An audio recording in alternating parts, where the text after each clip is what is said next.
All right. So I just got a consultation call from a client.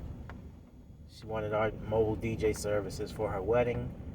So she didn't have time to go through the presentation that we normally do. I normally do a Zoom or an in-person presentation, a slideshow. Show them lots of pictures of our setup, um, past events we've done, tell them a little bit about the company, our pricing, and our packages. But she opted not to do that, and she just wanted to know my bottom line price over the phone. So I gave her a range. I told her what the range was for our various packages, and I told her, it would be the price you pay would be dependent upon a few variables. Obviously the package deal that you chose, any upgrades. But if you're someone that doesn't want the bells and whistles and you just want flat out, DJing, no lighting, anything like that, this is the bottom line price. I said, but I'd be more than happy to email you the slides so you can look through the other options that we have. So we had a nice call. She gave me some details of her wedding, and on she went. I followed up about an hour later. I emailed her all the pricing. I emailed her the slides of my presentation, and so she emails back, and she says, well, unfortunately, your prices are out of my budget, but thank you for your time. So I'm saying, when you get these type of calls, it's no need to really do a lot of follow-up with these customers. When they tell you that your price is out of their budget, that's just what that means. In the past, I used to waste a lot of time going back and forth, well, what is your budget? Or we're able to work with any budget, those kind of things, but a lot of the times, these are the people that are looking for the cheapest DJ. I'll be honest. So my package that I was offering her was at $1,000. Bare bones minimum, it was $1,000. So you and I both know, if you're a wedding DJ, a wedding professional, she's going to be hard pressed to find a DJ under $1,000 in our area.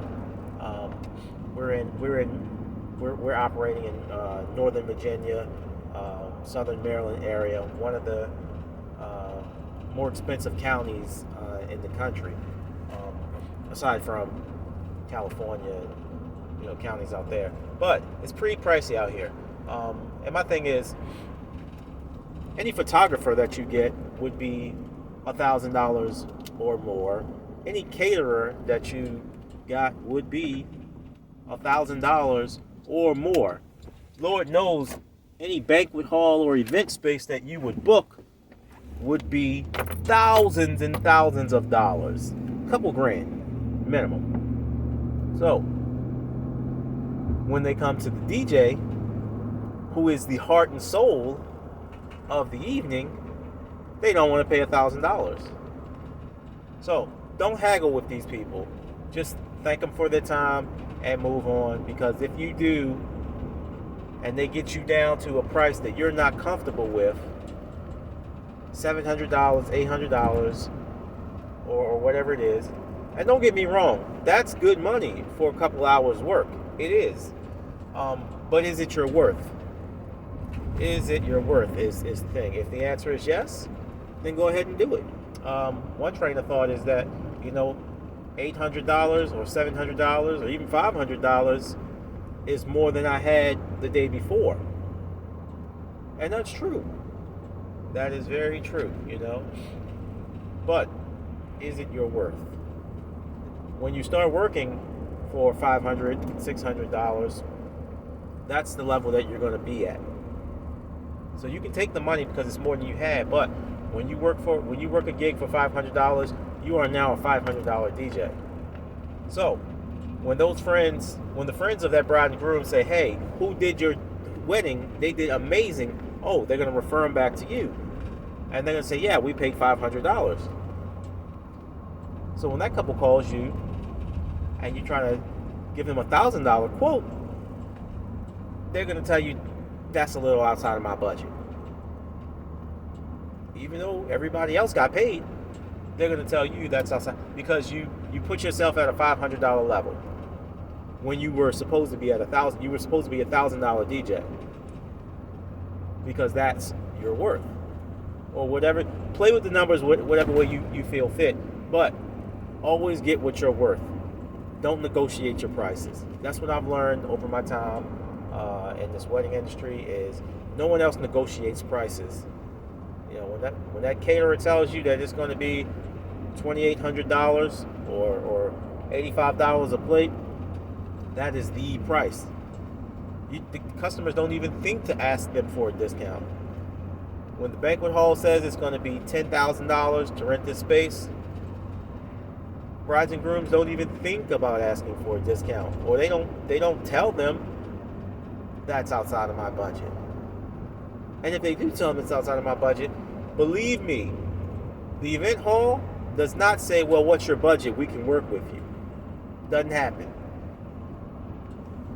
They want their money, and you should want your money too, because I want my money.